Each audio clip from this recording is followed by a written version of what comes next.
আমরা জুলাই সনদে স্বাক্ষর করিনি, কারণ যে জুলাই সনদের এখন পর্যন্ত আইনগত ভিত্তি আমাদের কাছে স্পষ্ট নয়। যে জুলাই সনদের গুরুত্বপূর্ণ মৌলিক সংস্কারগুলোতে নোট অফ ডিসেন্ট দেওয়া রয়েছে, সেগুলোর ভবিষ্যৎ কী হবে। আমরাও চাই গণতান্ত্রিক প্রক্রিয়া উত্তরণের জন্য নির্বাচন হোক। শুধু নির্বাচন কেন্দ্রিক কথা বলা এনসিপির অভ্যুত্থানের আকাঙ্ক্ষার সাথে কোনোভাবেই প্রাসঙ্গিক নয়। শাপলাকে এনসিপির জন্য চাই এবং শাপলা মার্কা নিয়ে এনসিপির আগামী সংসদে নির্বাচনে অংশগ্রহণ করবে। সাউথ টাউনে হোক আপনার স্বপ্নের আবাসন, আগে দখল পরে মূল্য পরিশোধ। আমরা আজকে টাঙ্গাইল জেলায় এসেছি, বাংলাদেশের ঐতিহ্যবাহী জেলা, এবং আমরা এসে এখানে একটা জিনিস প্রথমে মেনশন করতে চাই। বাংলাদেশে আমরা প্রায় প্রত্যেকটি জেলায় গিয়েছি, কিন্তু এত সুন্দর প্রেস ক্লাবের পরিবেশ বাংলাদেশের অন্য কোনো জেলায় আমাদের চোখে পড়েনি।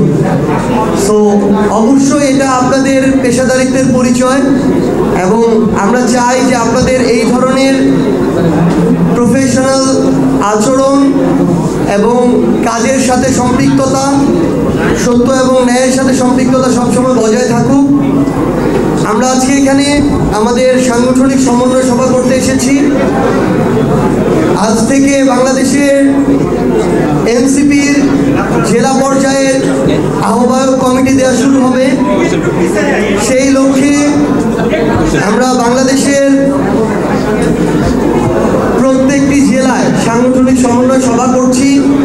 পরবর্তীতে উপজেলা, ইউনিয়ন এবং ওয়ার্ড পর্যায়ে আমরা খুব দ্রুত আমাদের আহ্বায়ক কমিটি গঠন করব। আমরা মনে করি আগামীর অভ্যুত্থানে, আগামীর বাংলাদেশে অভ্যুত্থানের যে আকাঙ্ক্ষা, সেটাকে যদি আমরা বাস্তবায়ন করতে চাই, তাহলে এনসিপিকে শক্তিশালী রাজনৈতিক দল হিসেবে দাঁড়াতে হবে। কারণ আওয়ামী লীগ প্রশ্নে কিংবা ভারতীয় আধিপত্যবাদ বিরোধী প্রশ্নে বিএনপি এবং জামায়াত এককভাবে এই জায়গায় আগামীর বাংলাদেশকে নেতৃত্ব দিতে পারবে না। এখানে এনসিপির এবং তরুণ প্রজন্মের অংশগ্রহণ আবশ্যক। সেই জায়গায় নির্বাচনকে সামনে রেখে হোক, নিজেদের সাংগঠনিক কাঠামোকে শক্তিশালী করার জন্য হোক, জেলা উপজেলা থেকে শুরু করে প্রত্যেকটি ইউনিটে আমাদের নেতা কর্মীদেরকে সুসংগঠিত করার জন্য হোক, আমরা এই সাংগঠনিক সমন্বয় সভাগুলো করছি। আমরা আশা করি আগামী ডিসেম্বরের মধ্যে বাংলাদেশের প্রত্যেকটি ওয়ার্ডে এনসিপির আহ্বায়ক কমিটি থাকবে, এবং আগামীর বাংলাদেশে দুর্নীতির বিরুদ্ধে, চাঁদাবাজির বিরুদ্ধে, সকল অপকর্মের বিরুদ্ধে যে লড়াই, এই লড়াইটি দৃঢ়ভাবে চালিয়ে যাওয়ার দায়িত্ব তরুণদের এবং এনসিপিকে নিতে হবে।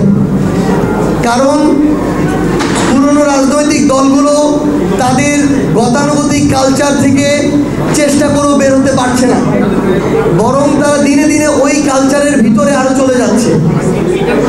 আমরা আমাদের জায়গা থেকে মনে করি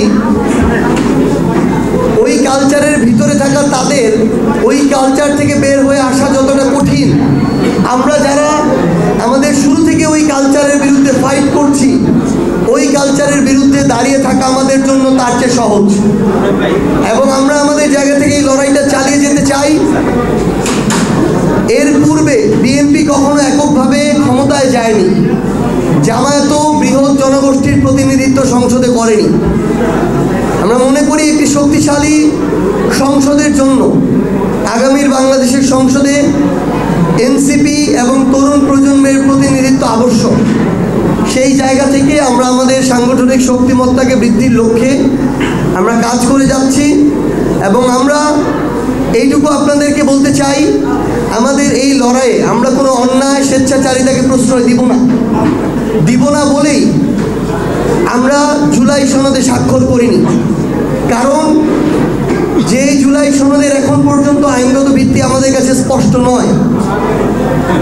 যে জুলাই সনদের গুরুত্বপূর্ণ মৌলিক সংস্কারগুলোতে নোট অফ ডিসেন্ট দেওয়া রয়েছে, সেগুলোর ভবিষ্যৎ কী হবে। গণভোটে জুলাই সনদ পাশ হয়ে গেলে সেগুলো বাস্তবায়ন করতে সরকারি দল বাধ্য থাকবে কিনা, এটি আদেশের ভিত্তিতে মাননীয় প্রধান উপদেষ্টার স্বাক্ষরে এই জুলাই সনদ বাস্তবায়নের দিকে যাবে কিনা, এই বিষয়গুলোর নিশ্চয়তা পাওয়ার পূর্ব পর্যন্ত এনসিপি তাদের জায়গায় জনগণের আকাঙ্ক্ষার বিপরীতে গিয়ে জুলাই সনদে স্বাক্ষর করতে পারে না। এনসিপি সেটা করেনি, এনসিপি নিজেদের মেরুদণ্ডটাকে সোজা রেখেছে। আমরা মনে করি অভ্যুত্থান পরবর্তী বাংলাদেশের রাজনৈতিক দলগুলোর চাওয়া পাওয়া শুধুমাত্র নির্বাচন কেন্দ্রিক হতে পারে না। আমরাও চাই গণতান্ত্রিক প্রক্রিয়া উত্তরণের জন্য নির্বাচন হোক, ফেব্রুয়ারিতে হলেও এনসিপির সমস্যা নেই। কিন্তু জুলাই সনদের এই আইনগত ভিত্তি, বাস্তবায়নের রূপরেখা, বিচারিক প্রক্রিয়া কিভাবে সম্পন্ন হবে এই রূপরেখা ছাড়া শুধু নির্বাচন কেন্দ্রিক কথা বলা এনসিপির অভ্যুত্থানের আকাঙ্ক্ষার সাথে কোনোভাবেই প্রাসঙ্গিক নয়। পাশাপাশি অভ্যুত্থান পরবর্তী বাংলাদেশে কোনো প্রতিষ্ঠানের স্বেচ্ছাচারী আচরণ এনসিপি এবং এই তরুণ প্রজন্ম মেনে নিবে না। কোনো আইনগত বাধা না থাকা সত্ত্বেও যখন এনসিপিকে তাদের যে প্রতীক, যেটা আমরা চেয়েছিলাম শাপলা, সেটি দিতে নানা টালবাহানা করা হচ্ছে, বিভিন্ন অযৌক্তিক কারণ দেখানো হচ্ছে, তখন আমরা মনে করি যে রাজনৈতিক দল হিসেবে এবং অভ্যুত্থানের সামনের সারির নেতৃত্ব হিসেবে এনসিপি তাদের জায়গায় কোনো স্বেচ্ছাচারী আচরণকে প্রশ্রয় দিতে পারে না।